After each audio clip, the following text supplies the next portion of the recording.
Welcome back to another phenomenal episode of the Vegan Squad Pod. And today, boy, do we have an exciting guest. And he is known as none other than John Thomas, aka the Bodybuilding Vegan. And today he will be interviewed by our two awesome hosts here. We got Alex, aka your Vegan Mentor One, and we've got Alexis, who is going to be a little bit brand new to this episode and this podcast, but she might be a returning guest. She's a huge part of the Vegan Squad team, so we're excited to bring her on. And I guess technically she's the guest today, but she's going to help interview me. So, Alex, you want to bring her in, give her some background? Sure. Yeah. Alexis helped us start Vegan Squad in the very beginning. John found her profile, her little pink profile, and reached out to her. And she's been a huge player behind the scenes, helping us with our community at first, and then moving into brand management for Vegan Squad and also for John, and just helping us all with the content side of things. So, yeah, Alexis, please take the stage. Hey everyone! So thank you so much for having me on. It's so amazing to be on here and obviously to work with such incredible people. But for all of you listening, hi, I'm Alexis, one of the Vegan Squad coaches, and I am very excited for this episode. She's just a big ray of sunshine, so I'm excited for y'all to experience her energy. A lot of sunshine per square inch, because Alexis is a little on the smaller side. I didn't realize that you were slightly under 5 feet until we started talking together, because your energy is so big. You always take up whatever room you're in, and it's been really cool building this alongside you. So definitely going to have to do a deep dive on you sometime in the future to learn how you've turned your full-time job into activism. And that is a big part of what we do here, is promote activism and show people how they can follow in other activists' footsteps. So I guess today we're going to be talking a little bit about mine. Yeah, I'm excited. Yeah, we're gonna kind of follow how other episodes have been structured, just learn more about your vegan journey, what got you to this point. Wanted to talk more about your fitness journey as well, because as we know, you are the bodybuilding vegan. Couldn't have gotten there without fitness, so I'm excited to learn more about that. And then finish the episode off with asking what message you want to pass forward to other activists after your now 20 years of veganism. So yeah, let's take it back to the beginning. What started your vegan journey? I guess, Alex, I'm sorry you're going to hear this for like the 18th time. Probably more at this point, but it's okay. I love it every time. Well, I think it's important to note that, at least for me, I feel like I've told this story a lot. And for a while, I just wanted to stop telling my own story, because I felt like I'm just boring people with the same story over and over. And it doesn't feel like my story is like that revolutionary, to be honest with you. Like it just feels, I guess to me, it feels normal. But all of that being said, I think it's important that we keep telling our own stories. And I try to remind myself that it's important to tell my story, because that might encourage somebody else to continue sharing theirs. Or somebody might not be there able to tell their vegan story yet, because they're not vegan, and they hear your story and they resonate with some part of it. So my long-winded vegan story, I'll give you guys the long one, I feel like starts early. The earliest that I could remember thinking this, vegan was not even a word in my head, but thinking that animals had rights and that animals deserved respect could start as early as 4 years old. My dad took me to our cabin, and we would commonly fish there. And that morning, he asked me if I wanted to have fish for breakfast, and I said, sure. I think my 4-year-old brain at that time did not realize the little fish that swims in the water is the same fish that we eat on a plate. I almost thought they were two separate things. Trying to think of a concrete example of that right now. I can't. Maybe like night and night, like both in English, they're the same word. They sound the same, but they mean two completely different things. Anyways, when I realized that for me to eat fish that morning was going to have to be my dad pulling the fish out of the water, the fish suffocating to death on this dock in front of me, it freaked me out. I don't know. At 4 years old, I probably didn't think that animals deserved like rights, but watching another animal seemingly die in a painful way upset me. And I threw myself on the ground and started crying. And I guess my dad decided to put the fish back in the water. And then I always end that story with a little joke that I probably ate a ham sandwich next. And at that time, at 4 years old, I feel like unless the world is designed for you to be vegan, you're not, or at least you're not even given that opportunity or that choice. I feel like all of us are born vegan. I feel like all of us are born kind. I feel like all of us are born not to be racist. All of us are born not to be sexist, not to be anti-gay or really anti anything. I feel like when we're born, we kind of come in through a clean slate, but then by those that we're around and the society that we grow up in, we get kind of pushed in different directions. And so for me, my direction was to continue eating animals. A very long-winded story. So I was like 9 years old back with my dad, and hunting was a big part of his life, especially growing up. You could maybe even make the argument that for my dad's father, it was necessary to feed the family.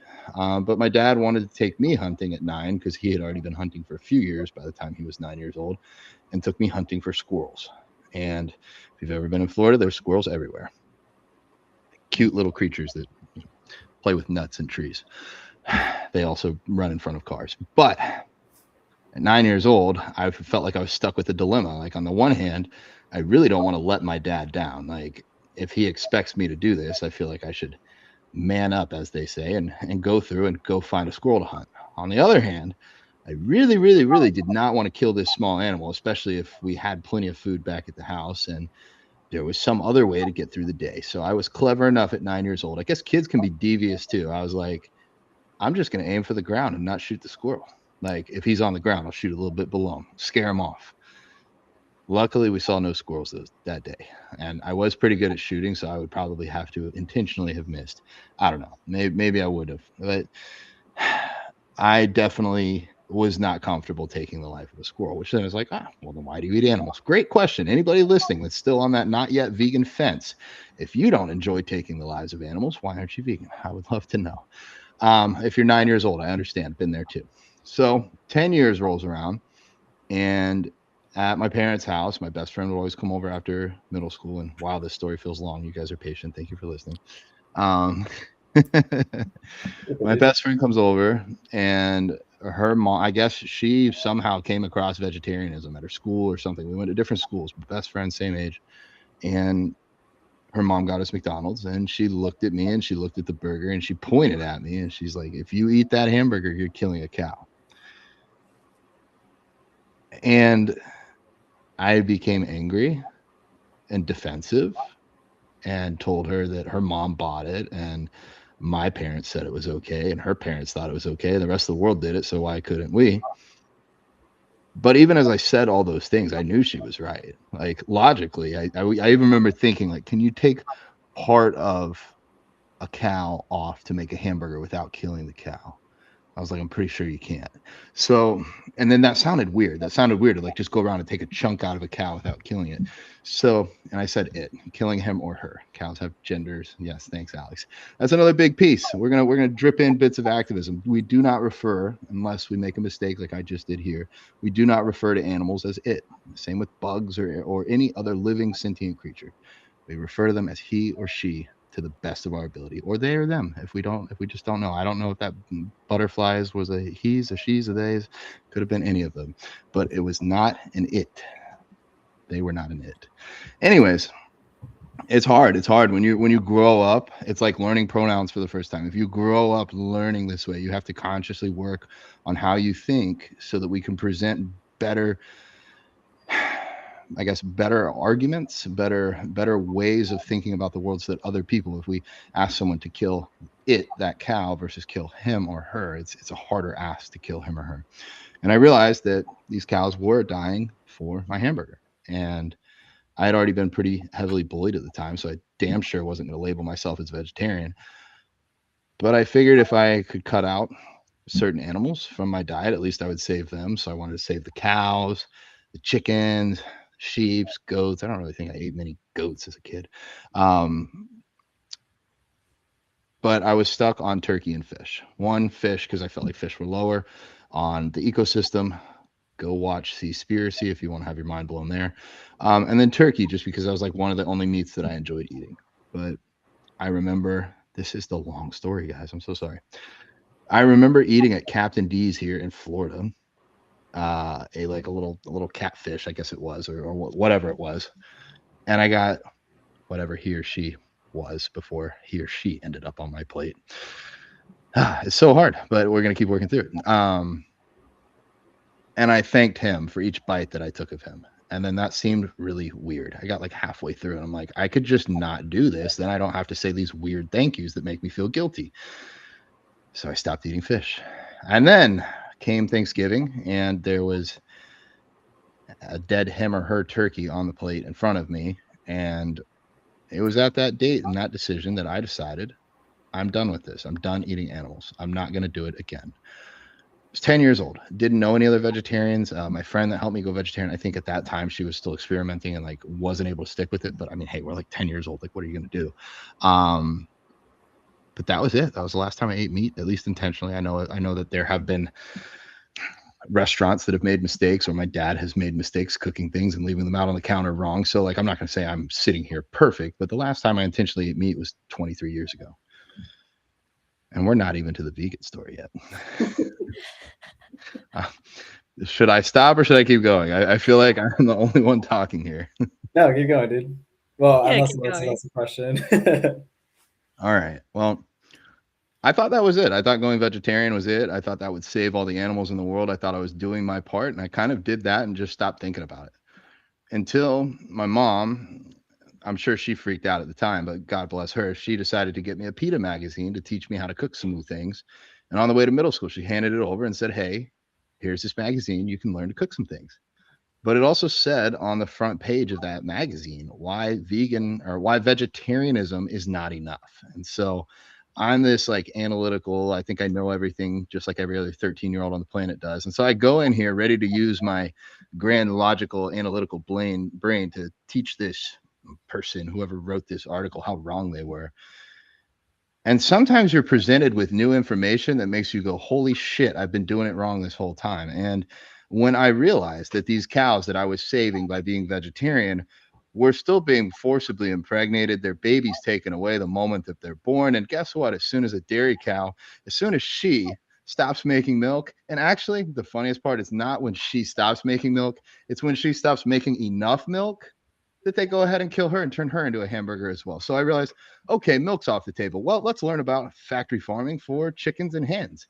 So, and an egg laying facility where people eat eggs only, they only need female chickens because a male chicken does not lay an egg. So it's basically worthless. So all these little male chicks that hatch, they are immediately thrown into industrial shredders and shredded alive. And actually, that's better than the alternative. It's better than being born a female and living your whole life in a crate and basically having your eggs taken away until the day that you're killed. It was such an awakening moment. I remember being so upset. The first time I'm going vegetarian, I was upset at the world for being set up this way, but I was upset with myself at 13. Like, why couldn't I have thought of this? Why was I not smart enough to realize that when there's money behind any product, that there is the chance that humans or animals will be abused or exploited to get that product more cheaply. And so I realized looking at my mom in the car that I had to make a change. And that was 20 years ago. And I thought it would maybe I thought I could last for a week. I thought maybe this is like, I knew in my heart I wanted to do this, but I did not know a single other vegan on the planet. Instagram wasn't a thing yet. I think it was a year later that my ex-girlfriend in middle school made me a Facebook page. So like I was in the dark ages, not quite as bad as people like Ella Majors or Robert Cheek that were like 10 years before me. But for me in my own world, I was in the dark ages. When people say it's hard to go vegan, it was for me back then. It's not really for you right now. Not in the same ways. So I made that decision. I fucked up like 3 days later, had some peanut M&Ms. My dad offered them to me at the movie theater. My dad sounds horrible in the story. He was an extremely supportive father and definitely did a lot to help me get here today. So shout out to Dad. Would not be here had he not supported me at 13 years old and bought me a bunch of vegan food. Like he definitely tried. But it was easy to make mistakes. And that's really where I thought the journey ended. I thought like, hang up. Okay, podcast over. Nothing else to say to you guys. That's it. But that's how I went vegan. But I realized that there's levels. Like there's vegetarian, and then there's vegan. And then I think the next level up is like being a vocal vegan and then being a full-blown activist. And I'm sure there's probably a level above this that I still don't know yet. But the more that we can do to speak about this, the better. And that's literally why we have this podcast. But that in a nutshell was my very long vegan story. So just to give us a bit of context, I know that you've been vegan for 20 years. What year was it? So to give you guys some context, that would be 20 years. So like 2005. I guess we're going on 21 years. My vegan body can drink legally in the United States. 21 is the legal drinking age here for those of you that are out of the country. Okay, so that was a really, really long time ago. And as you said, that there weren't many vegans, that you didn't know any other vegans. How was the journey like for you? Like, was it incredibly lonely? You mentioned that you were bullied before that. Yeah, I mean, it was even lonely being vegetarian. I remember being made fun of for that. Funny enough, shout out to Matt Mitchell. I wonder if he'll ever watch this. He was a kid in middle school, and sometimes we were friends, but honestly, sometimes he bullied me, and he made fun of me for being vegetarian. And now, I mean, in high school, we ended up kind of making up, but now he's actually vegan himself and like runs a little animal sanctuary. So it's like it's funny how the world can completely change.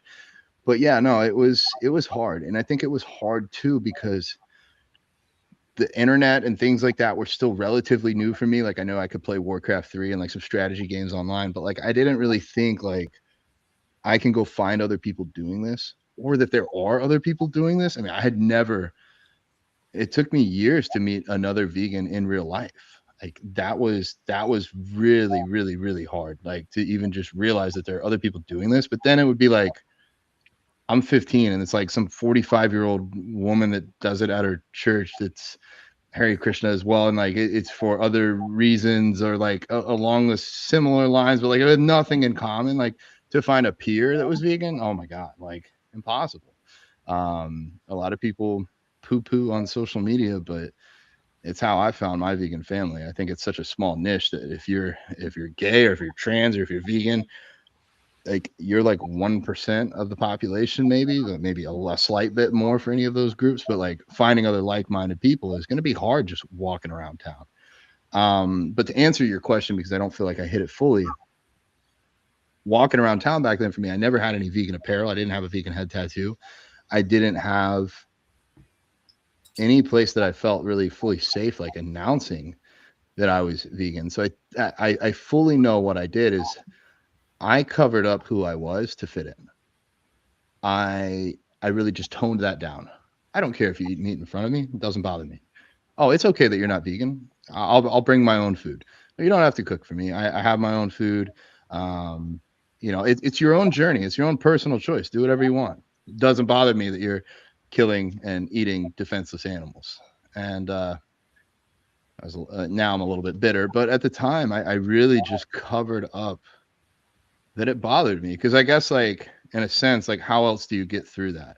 How else do you be around people that don't act as if they value animal lives whatsoever, or that it's the right thing to do, or that it's compassionate, or like put you down for being too sensitive? So I think there's probably somebody out there listening to this that doesn't have a strong vegan group right now or a strong vegan family, and for them it probably feels the same way. Like it's easier.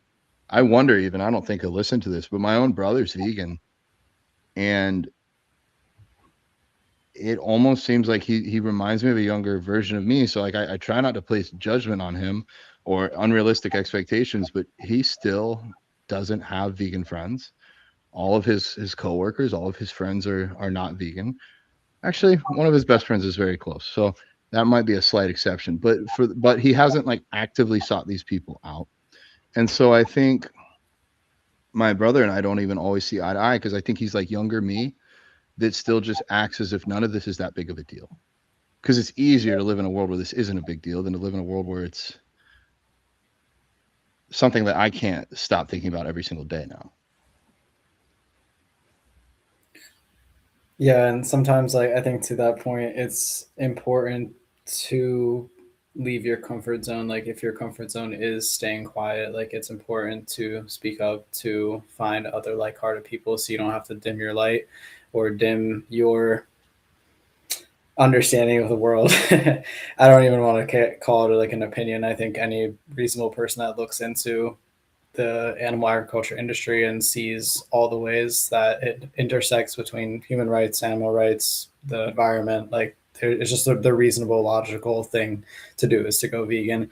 But yeah, man, no, I have a lot of respect to you for navigating all of that. And I'm grateful that you started using social media and that you found vegan friends and family and created Vegan Squad. Now we even have an online community. And to your point of like, I don't know what's above activist. I think being a vegan business owner is the next step, and being an activist at the same time. So it's cool to hear your journey from the very beginning.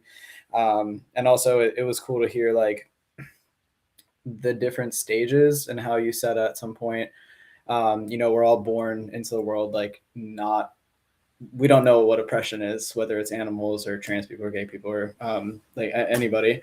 And it was cool to hear like when you were 4, you were like you had like a sense somewhere deep down inside of you that this was wrong, and that came up for you multiple times throughout your journey. So it was cool to see like how it just evolved over time, and like you, like, thank you to Tommy Ray. Shout out to your bestie from when you were 10 for, helping you see it, and for her seeing it herself. But it was cool to hear like the evolution of your path throughout all this time. Thanks, man. I think what I would want people to take away from this is like, you're going to have some forks in the road throughout your life and some opportunities that are thrown your way. And how you act in those moments could literally change your life forever. For better, but I guess potentially for worse. I mean, shout out to Tommy Ray, like you said. I mean, that day forever changed my life. Would I have found veganism eventually? Maybe, but I also know myself. I'm extremely stubborn. I think had I found bodybuilding at 15 and veganism at 18, after 3 years of being indoctrinated that you have to eat meat for protein and that you have to do these things to be a bodybuilder, if I had hired a coach that said I had to, if I listened to the personal trainer that I walked into the gym at 15, the first time I went into a commercial gym, told me that I would never build any muscle as a vegan, that I needed meat to build muscle. Like, if I believed those people, I mean, I believed him at the time, but like, if I subscribed to those beliefs and started acting in that way and then eating animals again, or had never gone vegan in the first place, I don't know, man. It could have taken me another decade or 2 to wake up. And so I'll forever be grateful for her for that. I don't know who wrote that PETA magazine issue.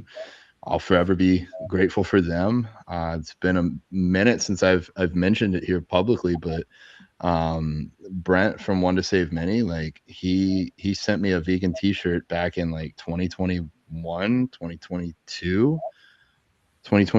Yeah, it was right after my show in 2021. So in 2022, he sent me a vegan t-shirt, and that was like the first one that I ever wore to the gym or made a post about. That was the start of like my activism career. And so like those little moments where things can change, it can completely alter your trajectory. And so I encourage you to keep your eyes open and watch for when the next one's coming. That's why I said like activist is here, but like something, I guess, Alex, you're right, vegan business owner, because if you own a business, you can directly and indirectly endorse activism. So definitely a huge part there. But yeah, I think that was me up until about 13 is as far as we got. Cool. So on that note, how did your fitness journey start? Because now you're physically huge. You're also huge across social media. Like, you literally are the bodybuilding vegan, have been for such a long time. And I know that you're such a big inspiration to many. How did that all start? Oh boy, it makes me feel almost like uncomfortable to accept any of this. And I think that anybody else that has gotten to this level probably feels a similar way. Like, I used to not want to show people my Instagram because I'm like, they're just going to see the numbers and like treat me differently, either be intimidated or want something from me. But I've noticed too that some people aren't that way, especially some of the other people that have gotten that far, typically really kind people. I feel like doing this podcast, we've seen a lot of people that have impressive followings, but they're still down to earth people. Everybody's still a person. So yeah, I mean, I was always into sports, went vegan at 13, started wrestling at 14, and did that until I was 15. And after that wrestling season ended, we had some like off-season conditioning where we'd lift weights. And I remember the very first session that I ever went into the gym with them, I was like so intimidated because I got pretty good at wrestling, but then they throw me into this area that like I have no clue what I'm doing. And I was like, oh my gosh, this is overwhelming. But I loved it. I was like, this is so cool. Like, this is what I want to do. And I quit wrestling, just started working out. Me being myself, I'm always a little too much. So I thought the best way to grow would be to train twice a day, 6 days a week, while riding my bike to the gym each way. Like I had no clue what the fuck I was doing, but I was in the gym every single day. I still have the little Excel spreadsheet that I printed out and color coded like back from like 2008. Like I still got this handwritten. It's still either at the gym. I left some at the gym in case I ever went back. I haven't had a membership there in a decade, but they always kept them in the file cabinet. It might still be there. I fell in love with it. I dove right in and basically made no progress because there was no way I was able to know how much food to eat to grow from that. But yeah, basically started completely clueless. And I was clueless for a long time. I mean, 15 all the way up until 21 was just regular lifting. But at 21, I decided I wanted to compete for the first time. Had no coach and clearly had no clue what the fuck I was doing.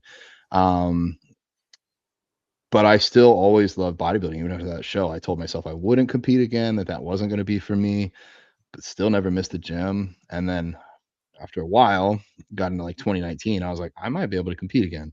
I competed twice in 2021 after hiring my first coach, and he got me there. And then I hired another very good contest prep coach, Justin Jacoby, and we competed once in 2023. And then business and other related activities started to take off and take a lot of my time. So I've kind of stepped back from that competitive career side. Um, I guess this is like a very long-winded story, but yes, got into bodybuilding. And social media was never an intent. It was no, I never wanted to become an influencer or anything like that. I literally thought, I don't think I was very good at like organizing on my phone. So I was like, instead of like creating folders to hold photos for my contest prep in 2014, I'll just use an Instagram account and it'll be like my own little personal journal and diary. And I'll just put little photos of me getting ready for the stage or like videos, like so I could check my physique and like see how I was progressing. So if you scroll back 5,000 something posts, you'll still be able to find those back then before I had any clue this would go anywhere. And I didn't want to be the bodybuilding vegan. I wanted to be bodybuilding vegan. But somebody took that handle and made like 3 posts back in 2012, and they've never made a post since, and the handle's still active. But the bodybuilding vegan was not taken. And so I took that one and I guess the rest is sort of history. Never intended to get here, never had a desire to be an influencer. I was like, never like, ooh, this is gonna be me, or even this could be me. I didn't even think it was possible, much less that I want it. So that was a lot. So you mentioned that you hired a coach, and before that you didn't know what the fuck you were doing, which I think we can all resonate with. How do you think okay, first of all, how important do you think it is to have support, especially on your fitness journey or on your vegan journey, considering that you didn't have any on your vegan journey? And how did that impact you and get you to where you are now? Oh my gosh. How important is it? If I could teleport or transport time and go back and kick my younger self and tell him to lose his ego, we could have had this podcast a decade ago. I have 18 years of knowledge in bodybuilding, but with the right mentorship and like application, I probably could have done this in 6, 7 years, maybe, like realistically, maybe even potentially less than that, but realistically, that probably 6 or 7 year transformation to get here. Still impressive, I would say. Like if you dedicated your life to bodybuilding and did nothing else for 6 or 7 years, you could do what I'd done, and it took me 18. You don't know what you don't know. And I think that was why I waited so long to hire a coach, because I just didn't know how little I knew.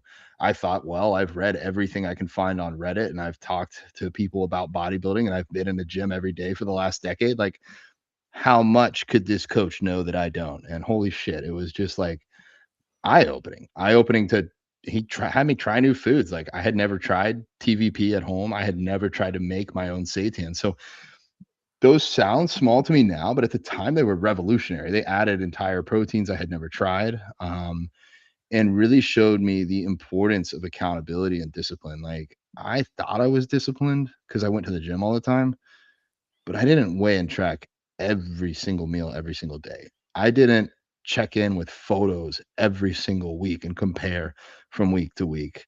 Like those were both huge, but then also now being a coach and looking back, like it's cool to learn about yourself and you can learn a lot of things about yourself. But when you work with hundreds of other bodies, hundreds of other humans, that all have varying degrees of athleticism, mental aptitude, the ability to like push themselves, their own spatial awareness of their body.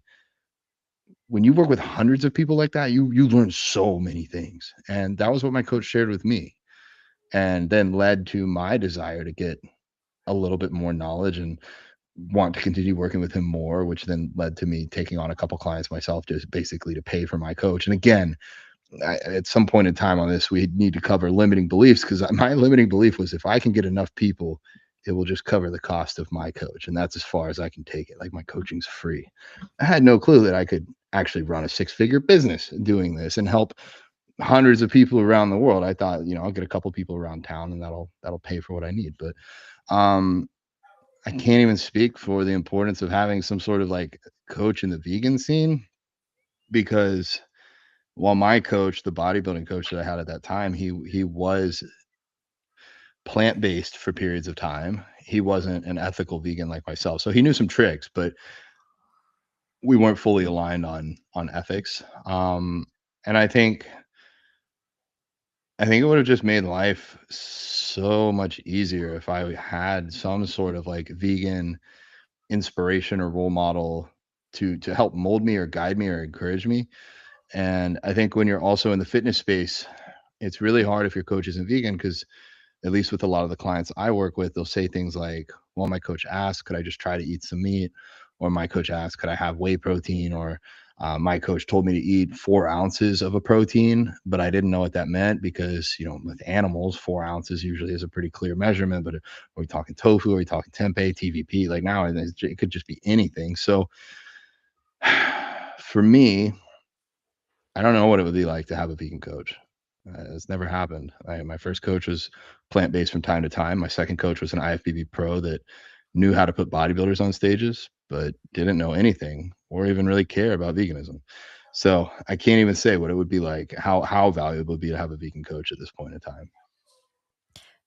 So with the people that you coached, how obviously you being vegan and you having such immense bodybuilding knowledge and now coaching experience, how important do you think it is for someone to have someone that isn't just like doesn't just have the experience and expertise to help them achieve the body transformation or the confidence or whatever it is that they want, but also having aligned values and being able to understand where they're coming from and how they're feeling on a day-to-day basis as a vegan? Yeah, I think as a coach, like, the thing that we strive for the most is communication.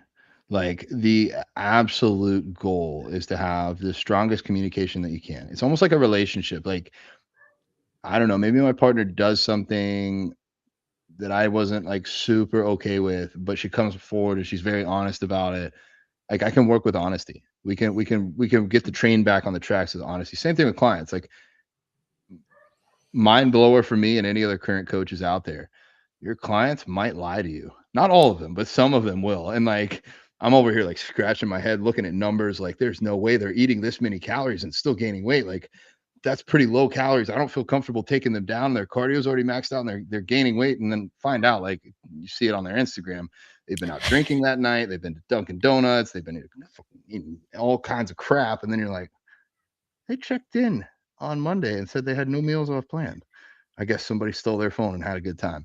It just blew my mind that a client would maybe lie to me about that. So communication, though, extremely important, because the better communication we can have, the more we can work on the plan. And I feel like you're more likely to communicate effectively with people you trust, people that have similar values, ethics, and beliefs.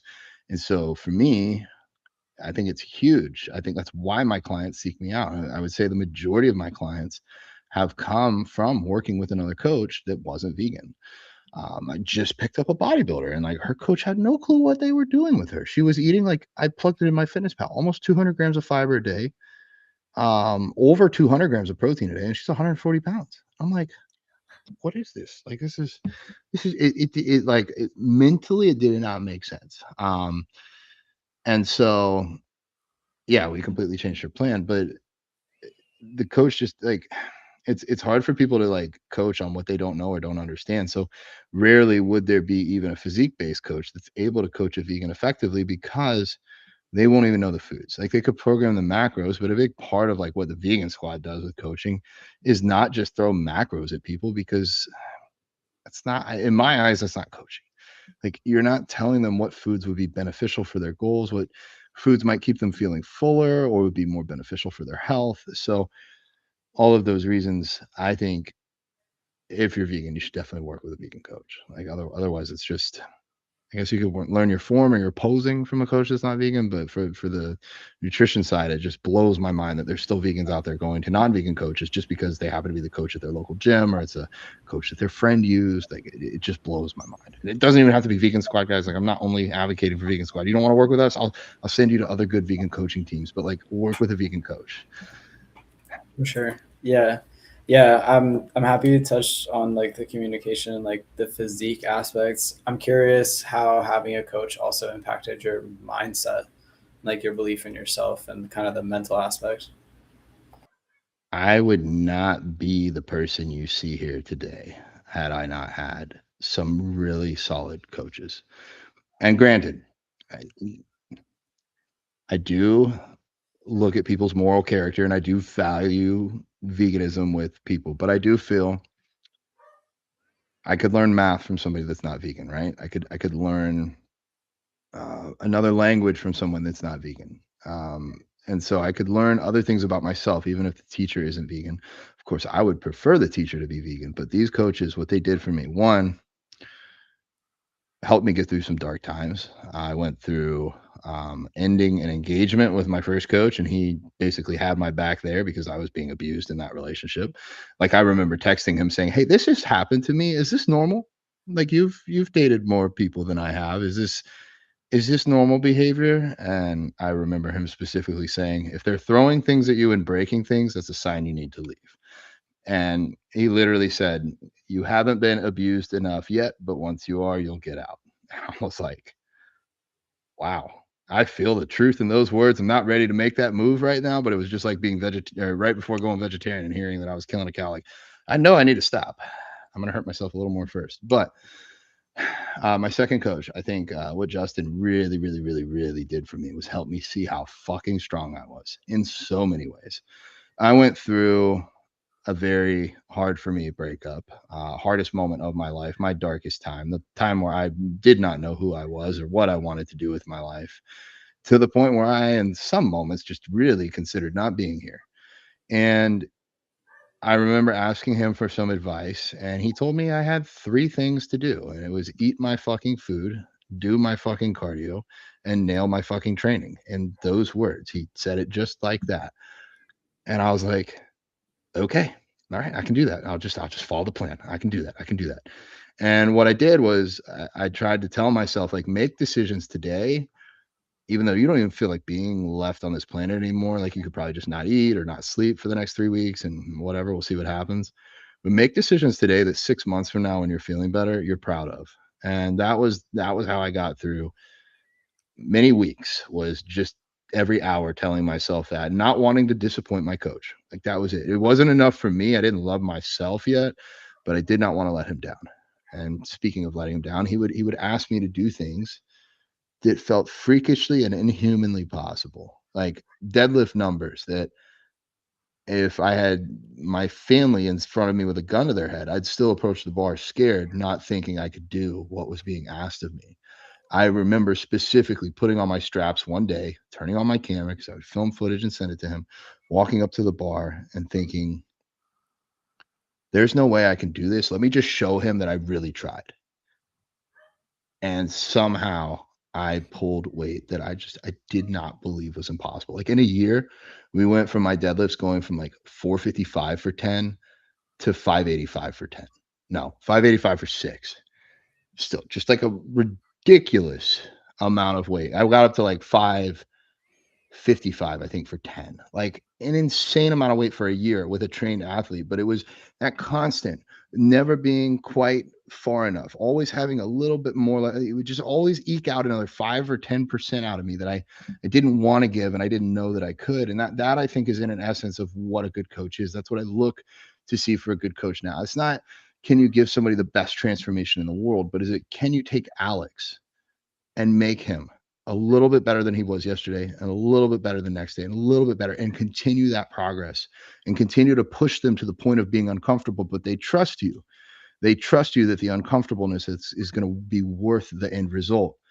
And it always is. So I think the best coaches in the world are coaches that push you to being uncomfortable. Like if you don't get uncomfortable, how are you growing?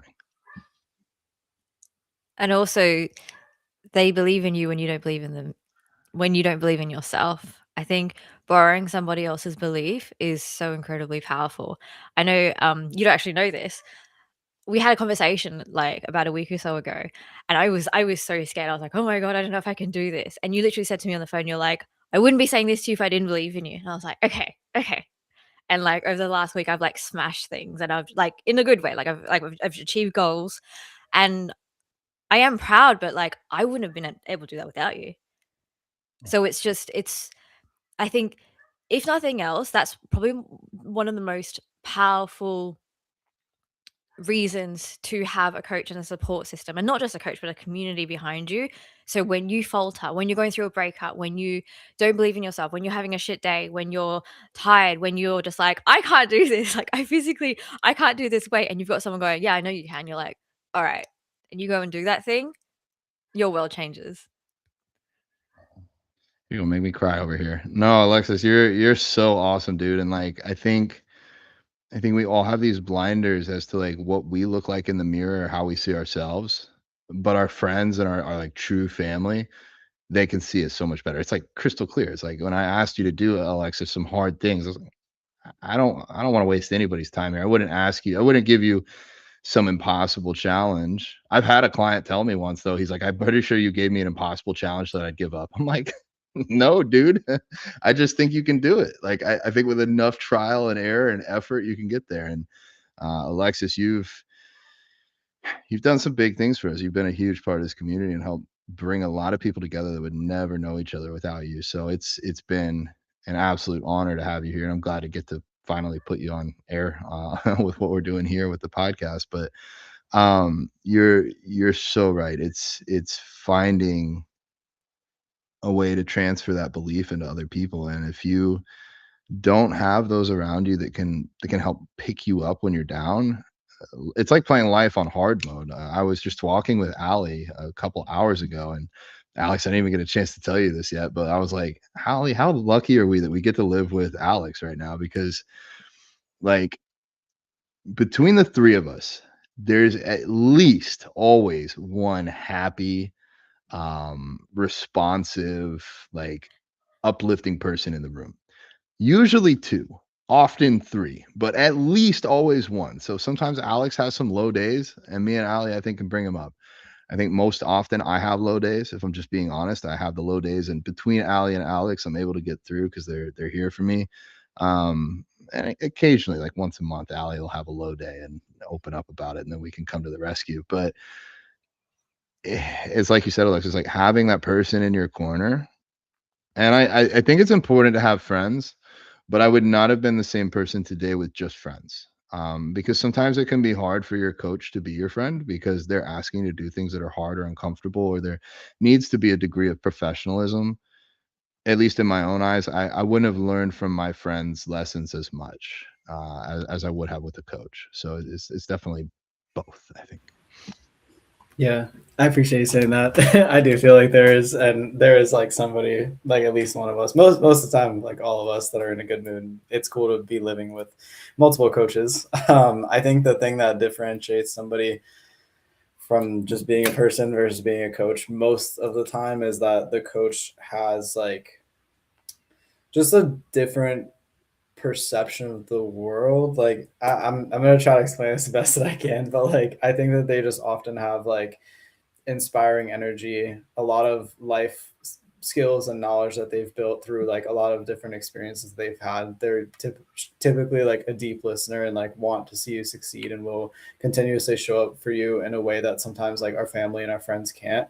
And you do kind of have that like level of professionalism to the relationship too. But yeah, I don't know. I mean, at least I'm basing it off of our team. I feel like everyone on this team is an exceptional person and just like, yeah, just as an exceptional person, like deep listener, big ray of sunshine, lots of knowledge, always wants to uplift anybody who's around them and just really deeply listen to them and like encourage them and help be the mirror for them to like see how they can grow and believe in them in the way that maybe like a client or even one of us can't sometimes. Like we all are just that mirror for each other. So I think that's kind of like what differentiates a coach from somebody else.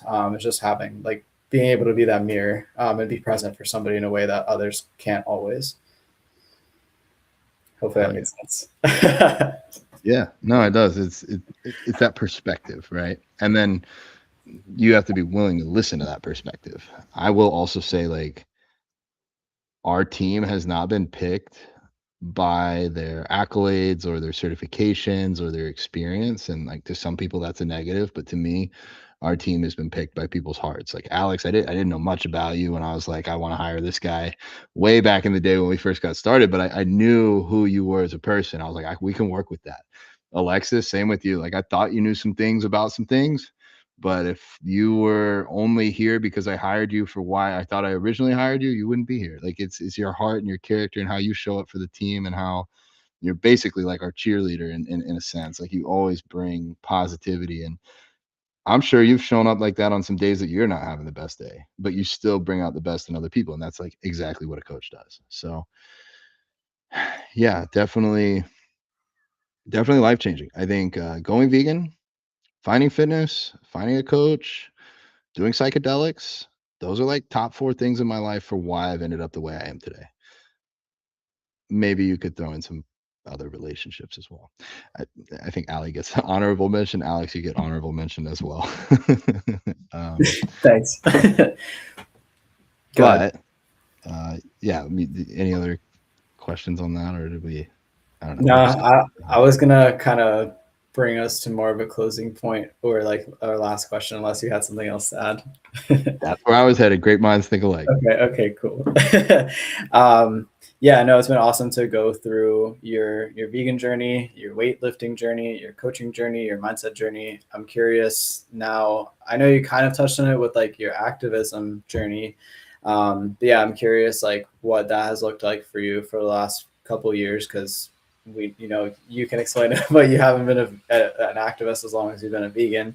And from that activism journey and what you've learned, what will you share with others? Yeah, get started sooner. Like seriously, like quit waiting. Like what are you waiting for? And if you're vegan and you're not an activist, it's almost like I still have hope for you, because there's a lot of people out there that aren't even vegan yet, and like I have hope for them. If you're vegan and you don't classify yourself as an activist, and I can speak to my younger self here, like John, you don't think you're an activist. You don't think you need to be an activist. You don't even think this is that important, but you know it exists. Like you're going to end up there anyways. If you stay vegan for long enough, the only way to, in my eyes, to be sane as a vegan is to be an activist. Because like, let's do this logically, right? So if you logically believe that it's wrong for you to personally kill animals, that animals have some degree of respect or a life worth living, and so you make that personal choice that you're not going to personally kill or personally pay for other people to kill animals, then you're saying animals inherently matter. Their lives matter. And so if there were people around you, both in your immediate vicinity and around the world, that were actively killing animals, would that bother you? It's either a yes or a no. You have to answer yes or no. Does it bother you that the rest of the world kills animals? If the answer is no, I don't know why you're vegan. But if your answer is no, then okay, that's fine. You can go away. But if you told me, or if you thought listening to this, that it bothers you that other people kill animals, and I'm not saying like bothers you to where you speak about it, but if it just bothers you, if you know other people kill animals right now and it bothers you, then how do you get unbothered? How do you sleep at night? How do you go throughout your day in a way that you don't go to bed feeling bothered that other people are killing animals and you're not saying anything about it? It's only one way, and it's to speak up. And I'm not trying to tell people to do things that they can't. Younger me, you could have started speaking up at 13. Like other people have spoken up at younger than 13. You could have done it as soon as you were ready, and you waited way too long to be ready. So what were you waiting for? Did it get any easier? No, it did not get any easier to speak about it. As speaking about this has never been easy for me. It's something that I've gotten more skilled at. But man, if I'd never had to tell anybody again the rest of my life that I was vegan, or tell anybody the rest of my life that animals were being killed, oh, how nice would that be? I don't even know who I'd be or what I'd do, because that becomes a big part of my life now. But it would be really awesome if we didn't have to do that. So if you're already vegan but you're not yet an activist, realize it's only a matter of time, or you're going to go insane, like trying to wrap your head around why it's okay for some people to eat animals and why it's their journey and they'll get there in time. Like, that's a whole lot of bullshit. Those are lies you tell to yourself to feel better about not speaking up for the animals. Oh, if I'm nice to Jeff at work, if I'm nice to him for a full year, then maybe one day he'll see it from the animal's point of view. Alex and I were talking the other day, and I feel like a good rule for dating is like 4 weeks. Like, if you meet somebody and within 4 weeks you show them a couple documentaries and you tell them about the world that we live in, and ask them if it bothers them that animals are raped and killed and the babies are taken from their mothers, then it would be pretty easy, I think, in a month, in 4 weeks, to learn some new recipes and go on some new dates and go to some vegan restaurants and realize that you don't have to be a part of that. But if after 4 weeks they still don't have a problem, they're still chowing down on dead babies, then it's kind of like, I don't know if they're going to wake up in time for me. So when I met Allie, she wasn't vegan. She mentioned veganism like within the first message to me. Met on Facebook dating, of all places. I've met every important relationship in my life that's not my blood family on either Instagram or Facebook. So that tells you something about how you might find your next partner, or how you might find your next best friend. Business partners around the world, Alexis, that also become best friends. But yeah, like within 2 weeks, Allie went vegan. Like, it didn't take much. I asked her how she would feel slitting the throat of Annabelle the cow, cutting Annabelle's skin off, cutting her body into chunks, and then frying those, I guess, on a pan or however you make meat. I don't know how to make it. And then eating them together. And she's like, looked at me like I was crazy. And I'm like, well, we pay somebody else to do it. Why don't you just do it yourself? And that was all it took. Like, she was almost there. Anyways, yeah, I'm going down tangents now. No, I appreciate you sharing all that. And like, speaking up, I know that that's your biggest message right now. You said something in a reel earlier that was like, if your friends were in cages, or if your friends were shackled up, like, wouldn't you speak up for them? That really hit for me. I mean, I do speak up, and obviously, like, vegan, you're a vegan mentor and all that jazz, but even just that, like, I could be doing more with sharing more reels on Instagram and everything. And you're right, like, if it was one of my friends, like, I would be speaking up for them and sharing the message, and we should do that for animals. I think you saying that also, like, kind of connects you back to just all those individuals, rather than, I don't know, sometimes like getting really overwhelmed with like the system itself and like animal agriculture as a whole, just kind of thinking about all those individuals and that they don't have a voice. They're just put somewhere in a warehouse where we'll never see. But it is our, what's the word I'm looking for? Like, our duty to speak up for them. Yeah. I think key points for that message there is, like, we can always do more. And I'm not saying burn yourself out, and I'm not saying do this 24/7, and I'm not saying never have any other part of your life, but find ways to do more. And by that, it can mean the same hours each week, but get better at it. And just with time, you get better at anything. Um, get more effective as well, like with your strategy. Like, instead of telling people you're wrong, the best thing to do is to say, at least according to Jack Higgs when we brought him on, like, how would you feel if you were the cow in this scenario? What would you want other people to do if you were the cow?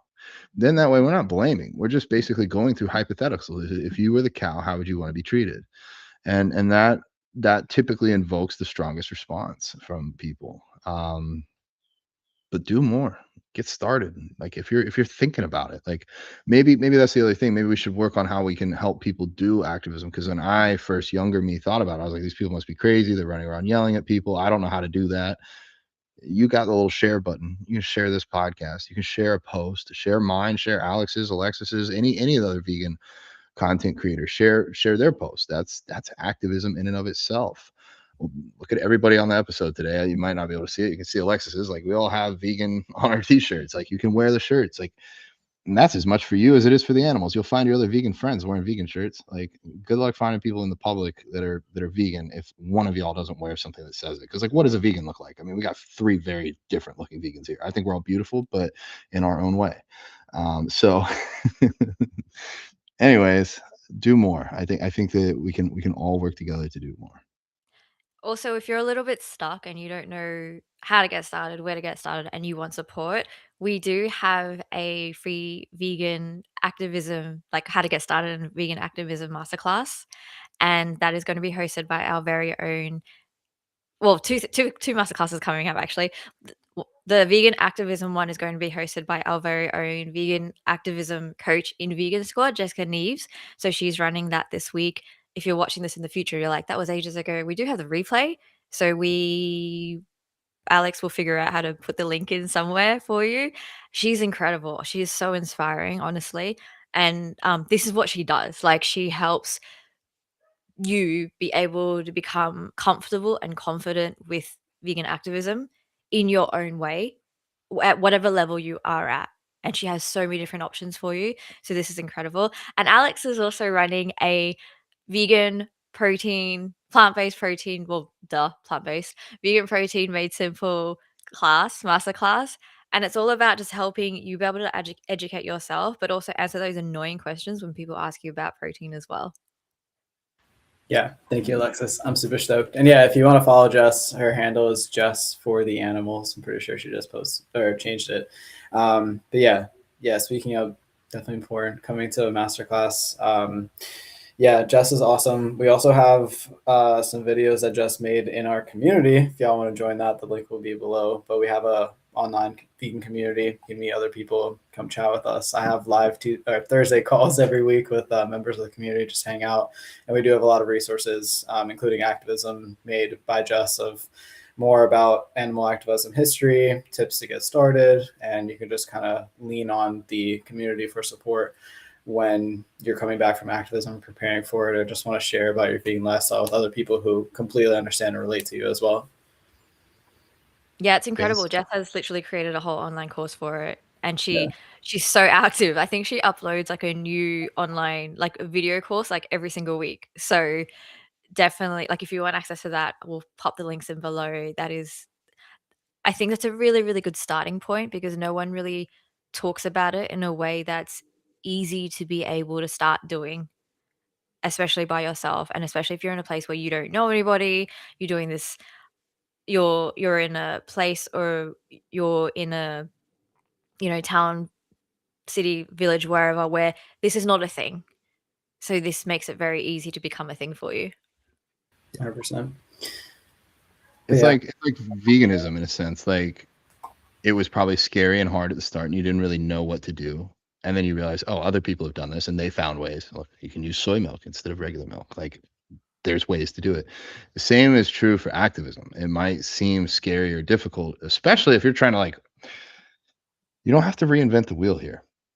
People have done this for decades, so we can copy the best. Like, we don't need to learn how to speak the way Gary Yourofsky learned how to speak. We can just copy his speech. Like, in my eyes, copying is the greatest, sincerest form of flattery. And like, if you do something well, I'm going to copy it. Like, I'm not the first person to have a green mohawk. I'll tell you that much. This has become my thing. But like, you can copy things that other people do, and then it works for you as well if it worked for them. So Jess is really great at breaking down like the history of activism. Like, there actually has history behind this, and like, I think it's important to know some of these things. And then, like Alexis said, like, you need to continue educating yourself, because when people are like, well, okay, you've convinced me the animals deserve to live, but where do I get my protein? And if you can't answer that, then how are you going to help continue moving the conversation forward? And if you can't answer that, you should come to our masterclass. Alex will teach you how. But I think everything that Vegan Squad has become is basically the survival guide that I wish was created for my younger self. Like, we have the people that can teach you how to go vegan. We have the people that can teach you how to be fit as a vegan when everybody else in the world, at least my younger world, said that you couldn't. We have a community of over 200 people online so that you can find other people that feel similar to you.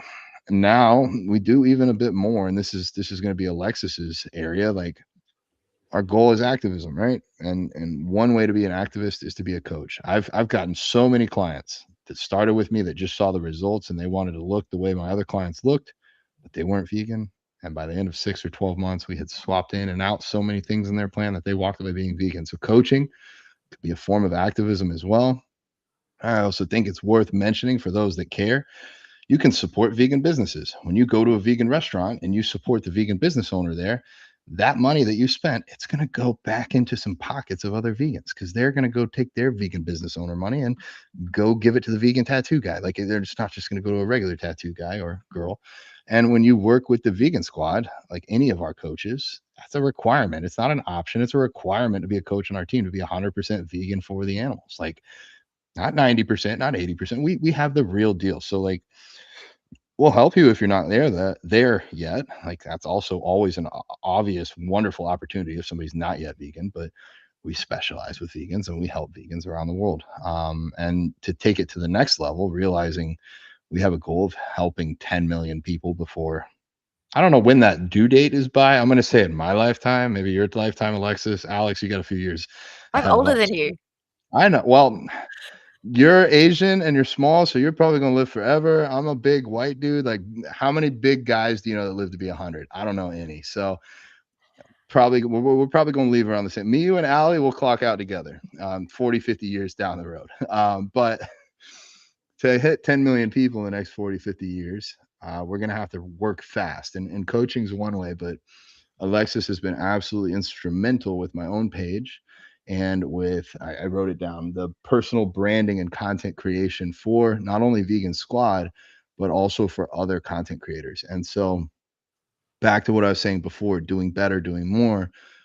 Yes, we want to help more people. Yes, we want to help more people in the coaching scene, but also with content coaching. Like if you can have a more effective social media presence, something that I learned in the last year, like, hey, all those little things that say metrics that like show your, if you've turned your account into an account that actually shows metrics, your views, follows, all those things, those are data and information that you can use to grow your page if you actually look at it and know what you're looking at. So Alexis is taking that on for us to be able to help other content creators around the world do better, because if we can help vegan content creators be better with their content, then we can reach more people and help more people go vegan. So it's all beautiful ways of reaching that 10 million number. So I don't know if that was your thing to announce, Alexis, or mine, but I just wanted to share it because I'm extremely excited for this.